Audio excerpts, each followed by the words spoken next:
Hello students and welcome to IFS. तो आज के इस कंसेप्ट वीडियो में हम बात करने वाले थोड़ी सी आइसोमेरिज्म के ऊपर। आइसोमेरिज्म किसमें?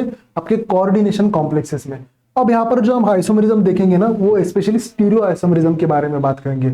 एक होते हैं आपके बाकी का आइसोमेरिज्म, जहां पर हम देखते हैं हाइड्रेट आइसोमेरिज्म, कोऑर्डिनेशन आइसोमेरिज्म, फिर आपका लिंकेज आइसोमेरिज्म जहां पर एम्बिडेंटेड लिगेंड्स को ज्वाइन किया जाता है। यस, फिर उसके बाद लिगेंड आइसोमेरिज्म, ये सारी चीजें आती है। बट इस वीडियो में हम स्पेसिफिकली बात करेंगे किसकी? स्टीरियो आइसोमेरिज्म, क्योंकि ज्यादा करके जो आपके कॉम्पिटिटिव एग्जाम में सवाल पूछते हैं ना, वो स्टीरियो आइसोमेरिज्म के ऊपर पूछे जाते हैं।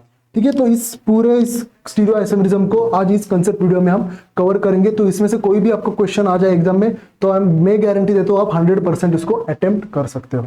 ठीक है, चलिए सबसे पहले नंबर ऑफ स्टीरियो आइसोमेरिज्म, इसके लिए फॉर्मूला क्या होता है भाई? Number of stereo isomerism. इसके लिए एक स्पेसिफिक फॉर्मूला हमें देखने को मिलता है, वो क्या होता है? देखिए, नंबर ऑफ ज्योमेट्रिकल आइसोमर्स। अब ज्योमेट्रिकल आइसोमर्स का मतलब क्या है? ज्योमेट्रिकल आइसोमर्स का मतलब है सिस और ट्रांस। ये होते हैं आपके geometrical isomers. Number of geometrical isomers plus half of number of optical isomers. यहां पर हाफ ऑफ लिखिए, plus half of number of optical isomers. ठीक है, ये आपका फॉर्मूला होता है। ज्यादा कुछ बड़ा फॉर्मूला नहीं है, इजी फॉर्मूला है। शॉर्ट में अगर लिखे तो कैसे लिखेंगे? अगर इसको शॉर्ट में लिखना है तो stereoisomers is equals to geometrical isomers plus half of optical isomers. ये आपका फॉर्मूला हो जाएगा। यस और no? Stereoisomers is equals to geometrical isomers plus half of optical isomers. बस ये फॉर्मूला आपको पता होना चाहिए, बस सारी चीजें आपकी सॉल्व हो जाएगी स्टीरियो आइसोमर्स के लिए। देखिए, अब शुरुआत करेंगे यहां पर हम सबसे पहले टेट्राहेड्रल कॉम्प्लेक्सेस से। किससे करेंगे? Tetrahedral complexes. अब एक एक मॉलिक्यूल लेंगे, किस किस टाइप से फॉर्म हो सकते हैं आपके मॉलिक्यूल। बट यहां पर हम क्या करेंगे? सेंट्रल मेटल एटम को एम पकड़ेंगे और बाकी के जो सराउंडिंग एटम्स होते हैं उनको हम एक रेगुलर एब्रिविएशन देंगे। For example A B C D ऐसे बात करेंगे।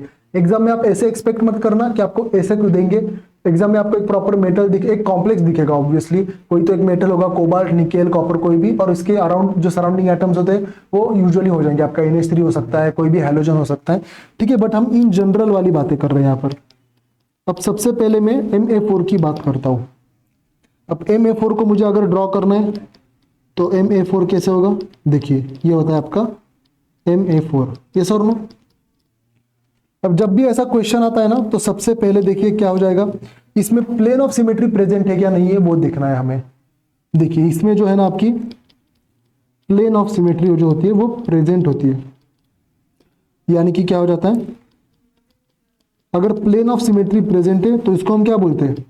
ऑप्टिकली इनएक्टिव कहते हैं। यस और नो? क्या बोलते हैं इसको हम? Optically inactive. बराबर है कि नहीं? ऑब्वियसली जब स्टीरियो केमिस्ट्री या अपने स्पेक्ट्रो में भी देखा होगा आपने, या ग्रुप थ्योरी में भी, जहां पर आपका प्लेन ऑफ सिमेट्री प्रेजेंट होता है वो ऑप्टिकली इनएक्टिव हो जाता है, यानी कि अकायरल बोलते हैं इसको हम। राइट?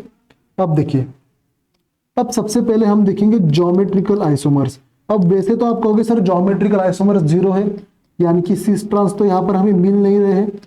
बट ज्योमेट्रिकल आइसोमर को है ना हमें 1 कंसिडर करेगा, 1 कंसिडर करना पड़ेगा। कौन सा? ये जो गिवन कंपाउंड है ना, उसको हमें एज अ 1 कंसिडर करना पड़ेगा। ये सर नो? ठीक है। अब ऑप्टिकल आइसोमर्स कितने हैं? ऑप्टिकल आइसोमर्स तो एक भी नहीं है, क्योंकि ऑप्टिकल इनएक्टिव है, तो कहां से बनेंगे? तो ये हो जाएगा 0। अब यहां से आपके स्टीरियो आइसोमर्स कितने आ जाएंगे? So geometrical isomers plus 1 into 1 plus half of 0 is equal to 1। तो ये आ जाएगा आपका नंबर ऑफ क्या? Stereo isomers. ठीक है, इजी है। कॉम्प्लेक्सेस बहुत डिफिकल्ट नहीं पूछते। अगर बहुत डिफिकल्ट है, बहुत कंफ्यूजन वाला कॉम्प्लेक्स पूछा तो मैं तो सजेस्ट करूंगा उसको आप छोड़ दो, क्योंकि गलतियां होने के चांसेस काफी है। देखिए, इसके बाद हम बात करेंगे Ma3B की। ठीक है, Ma3B लिया मैंने। अब कुछ नहीं, सबसे पहले ड्रॉ कीजिए। विदाउट ड्रॉ तो आप अटेम्प्ट भी नहीं कर सकते इसको, ऑब्वियसली ड्रॉ तो करना पड़ेगा। ये आपका स्ट्रक्चर है। अब इसमें भी आपका प्लेन ऑफ सिमेट्री प्रेजेंट होता है भाई। इसमें भी आपका जो है प्लेन ऑफ सिमेट्री क्या है? ऑब्वियसली प्रेजेंट होगा। अब अगर प्लेन ऑफ सिमेट्री यहाँ पर प्रेजेंट है तो कैसे हो जाएगा फिर ये ऑप्टिकली इनएक्टिव हो जाएगा वापस, यस और नो, ऑप्टिकली इनएक्टिव हो जाएगा। अब निकालिए फिर ज्योमेट्रिकल आइसोमर।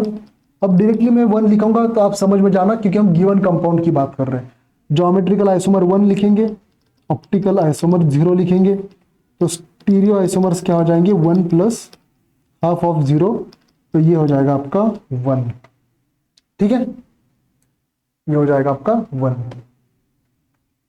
चलिए थर्ड कॉम्प्लेक्स की बात करते हैं यहाँ पर।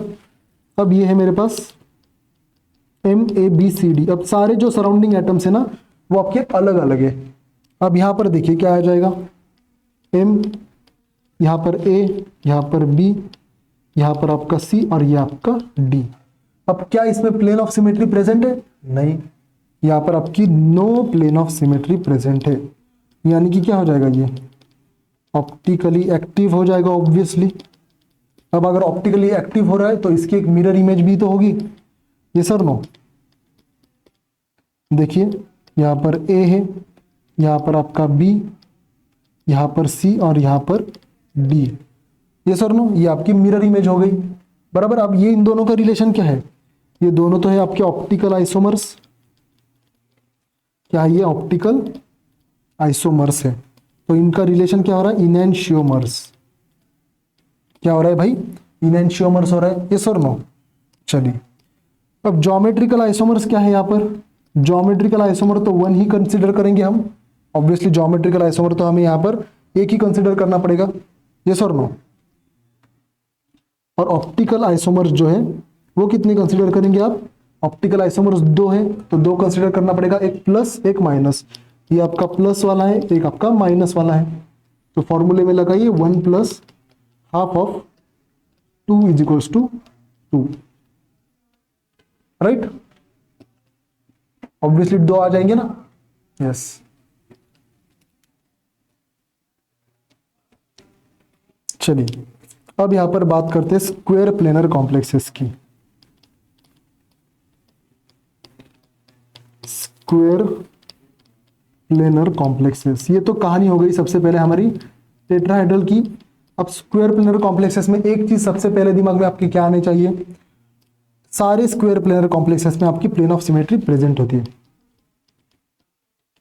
एवरी स्क्वायर प्लेनर कॉम्प्लेक्स क्या कंटेंस प्लेन ऑफ सिमेट्री। अगर प्लेन ऑफ सिमेट्री प्रेजेंट है तो हर कोई क्या हो जाएगा फिर आपका ऑप्टिकली इनएक्टिव हो जाएगा, ऑप्टिकली इनएक्टिव हो जाएगा। चलिए इसके भी एग्जांपल्स देख लेते हैं। सबसे पहले एक सबसे कॉमन ले लेंगे MA4। यहां पर A है, यहां पर A, ठीक है। अब ज्योमेट्रिकल आइसोमर यहां पर एक है जो गिवन है, ऑप्टिकल आइसोमर ऑब्वियसली 0 हो जाएंगे, तो ये क्या हो जाएगा स्टीरियो आइसोमर्स निकालिए 1 plus half into 0 is equals to 1 आ जाएगा, ये बराबर कि नहीं, क्या आ जाएगा 1 आ जाएगा। अब दूसरा देखिए, ये इजी होता है स्क्वायर प्लेनर कॉम्प्लेक्सेस में क्योंकि पता है प्लेन ऑफ सिमेट्री तो प्रेजेंट नहीं है, तो ऑप्टिकली इनएक्टिव, तो ये चीजें काफी इजी हो जाती है निकालना। अब अगर मैं यहां पर बात करूं आपसे, चलिए एक कॉम्प्लिकेटेड थोड़ा सा देता हूं MABCD। अब इसमें कैसे निकालेंगे देखिए, अब यहां पर थोड़ा सा आपको कंफ्यूजन हो जाएगा। देखिए ABCD ये एक मैंने लिया। अब ज्योमेट्रिकल आइसोमर्स तो बन ही सकते हैं ना सी और ट्रांस। अब A के ट्रांस में D है तो एक बार A के ट्रांस में आपका C भी आना चाहिए, तो A यहाँ पर B, यहाँ पर C, यहाँ पर D, तो ये एक पॉसिबिलिटी। और एक पॉसिबिलिटी क्या हो सकती है, A यहाँ पर B, यहाँ पर D, नहीं क्या गलती की मैंने भाई, यहाँ पर B आएगा, यहाँ पर C जाएगा और यहाँ पर आपका D आ जाएगा। अब ज्योमेट्रिकल आइसोमर्स कितने बने हैं, ज्योमेट्रिकल आइसोमर्स 3 बने हैं, ऑप्टिकल आइसोमर्स आपके 0 बने हैं, तो क्या आ जाएगा फिर 3 प्लस हाफ इंटू 0, तो नंबर ऑफ स्टीरियो आइसोमर्स कितने हैं 3 है आपके, स्टीरियो आइसोमर्स कितने हैं आपके 3 है, ये सर नो। तो आपको ध्यान रखना है ऑप्टिकल आइसोमर्स तो स्क्वायर प्लेनर कॉम्प्लेक्सेस में हमेशा 0 आ जाएगा, लेकिन स्टीरियो आइसोमर्स ज्यादा आने वाले हैं। चलिए एक हमारे पास यहाँ पर क्या है, एक अनाउंसमेंट है, देखिए आरपीएससी असिस्टेंट प्रोफेसर का आपका एग्जाम पास आने वाला है, यस 2-3 महीने बाद इसका एग्जाम होगा। तो यहाँ पर हमने क्या लाया है, एक स्कॉलरशिप टेस्ट लाई है। अब ये स्कॉलरशिप टेस्ट का फायदा क्या है, देखिए अगर आपको रिकॉर्डेड कोर्सेज चाहिए ना तो ऑब्वियसली आपको खरीदना पड़ेगा, बट यहाँ पर आपको मिलेगा रिकॉर्डेड कोर्सेज फ्री मिलेगा। क्यों? क्योंकि अगर आपकी प्राइज 1 आती है यानी कि फर्स्ट प्राइज आप लेते हो, इसको कुछ नहीं करना है, जाइए स्कॉलरशिप टेस्ट को सबसे पहले अटेम्प्ट कीजिए, तो वहां पर आपको प्राइजेस मिलेंगे, फर्स्ट प्राइज सेकंड प्राइज आपके मार्क्स के ऊपर होगा। ज्यादा डिफिकल्ट होने नहीं वाला है स्कॉलरशिप का टेस्ट, जो आपका बेसिक होता है वही चीजें वहां पर पूछी जाएगी। ठीक है, आपका अगर प्राइज फर्स्ट मिलता है आपको तो फ्री कोर्स मिलेगा आपका रिकॉर्डेड 3 मंथ्स वैलिडिटी वाला, और अगर यहाँ पर सेकेंड प्राइज मिलता है आपको तो आपको 3 मंथ वैलिडिटी की टेस्ट सीरीज मिलेगी। ठीक है, आपको जैसे कि पता है रिकॉर्डेड कोर्स भी इक्वली इंपॉर्टेंट होता है और टेस्ट सीरीज भी इक्वली इंपॉर्टेंट होती है, तो ऑब्वियसली यहाँ पर आपको दोनों की चीजें की जरूरत है। तो या तो आप कोर्स आपको मिल सकता है या आपको टेस्ट सीरीज मिल सकती है। तो उसके लिए आपको क्या करना पड़ेगा, ये फ्री जो स्कॉलरशिप टेस्ट है ना वो आपको ये अटेम्प्ट करना पड़ेगा जाकर। ठीक है, तो उसकी जो डेट है वो क्या है, देखिए 24 ऑफ फेब ये हमारी डेट है अटेम्प्ट करने की। 24 ऑफ फेब को आप कर सकते हो इसको अटेम्प्ट। आज क्या है 22 है जिस वक्त मैं आपका वीडियो रिकॉर्ड कर रहा हूँ। ठीक है, और 8 AM से ऑनवर्ड 8 AM टू 8 PM हमारा ये डेट होने वाला है, तो आप इस टाइम में जाकर इस स्कॉलरशिप टेस्ट को जाकर अटेम्प्ट कर सकते हो। ठीक है, ऑल द बेस्ट। चलिए अब आगे बढ़ते थोड़ा सा इस वीडियो में। अब एक ऐसा कॉम्प्लेक्स लेते हैं थोड़ा सा जहां पर बाइडेंटेड लिगेंड वाला काम आता है, जैसे कि देखिए MAB BC ये मैंने लिया है। अब यहां पर क्या होगा, देखिए MAB